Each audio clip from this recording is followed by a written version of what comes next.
রবিবার সাউথ কলকাতা ডিওর official social media page থেকে পাওয়া গিয়েছিল বার্নল বোরোলিন দাওয়াই, একটি হিন্দি ছবির গানের ভিডিও, এবং তার সঙ্গে বলা হয়েছিল সুষ্ঠু অবাধ নির্বাচনের জন্য প্রয়োজন হলে বার্নল বোরোলিন দাওয়াই দিচ্ছে নির্বাচন কমিশন, জানিয়ে বিতর্ক হয়। এবং সেই বিতর্কর পর দেখা গেল সেই পোস্ট সরিয়ে দেওয়া হলো। কিন্তু এখান থেকে প্রশ্ন উঠছে, কার নির্দেশেই পোস্ট হয়েছিল এবং কার নির্দেশেই বা পোস্ট সরানো হলো?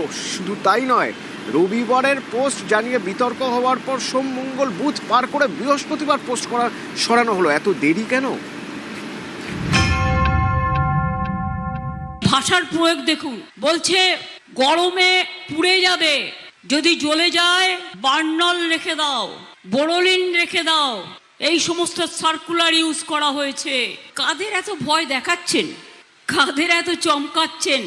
হিম্মত থাকলে সরাসরি মানুষের সাথে লড়াই করুন।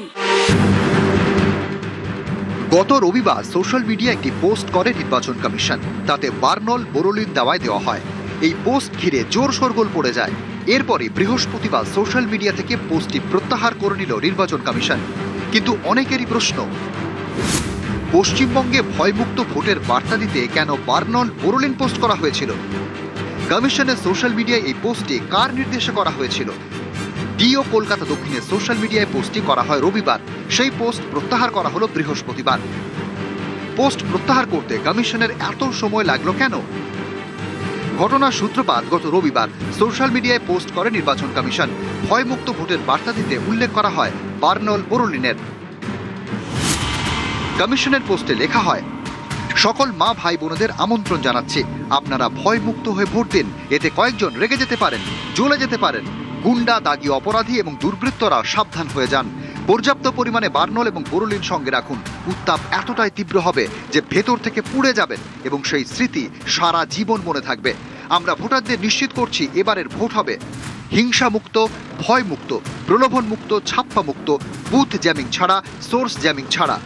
কমিশনের এই অভিযানে যিনি বাধা দেবেন তার বিরুদ্ধে আইন মেনে কঠোর ব্যবস্থা নেওয়া হবে। বার্নল আর বোরোলিন কোনো কাজে আসবে না। বার্নল বোরোলিন যুগ যুগ ধরে বাংলায় অতি জনপ্রিয়।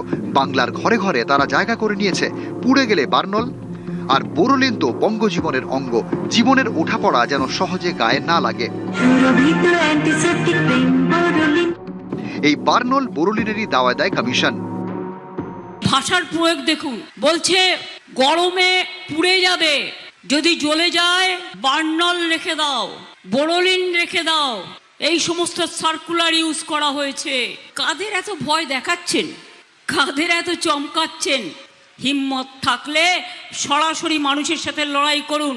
এই লড়াইটা লড়তে গিয়ে যারা বলছে বার্নল দিয়ে পুড়িয়ে দেবো, বার্নল রেখে দাও, তাদের বিরুদ্ধে বলুন, তোমাদের বার্নল দেবো না, তোমাদের আইসক্রিম দেব, যাতে গরমকালে তুমি আইসক্রিম খেয়ে তোমার শরীরটাকে আইস রাখতে পারো, বরফ রাখতে পারো। তোমাদের সাথে আমাদের এইটুকুই তফাৎ। ভোটারদেরকে এটা কনফিডেন্স দিতে চাইছি, we are here and we are committed. Generally in Kolkata or in urban areas all over India, there is a sort of voter apathy. They don't want to come out to vote. We want to give them that confidence and that's why it is done.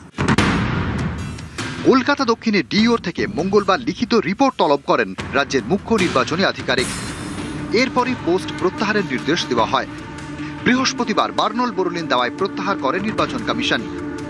Deo Kolkata দক্ষিণের social media থেকে পোস্টটি delete করা হয়েছে। নির্বাচন কমিশনের পক্ষ থেকে সতর্ক করে দেওয়া হয়েছে ডিও কলকাতা দক্ষিণকে।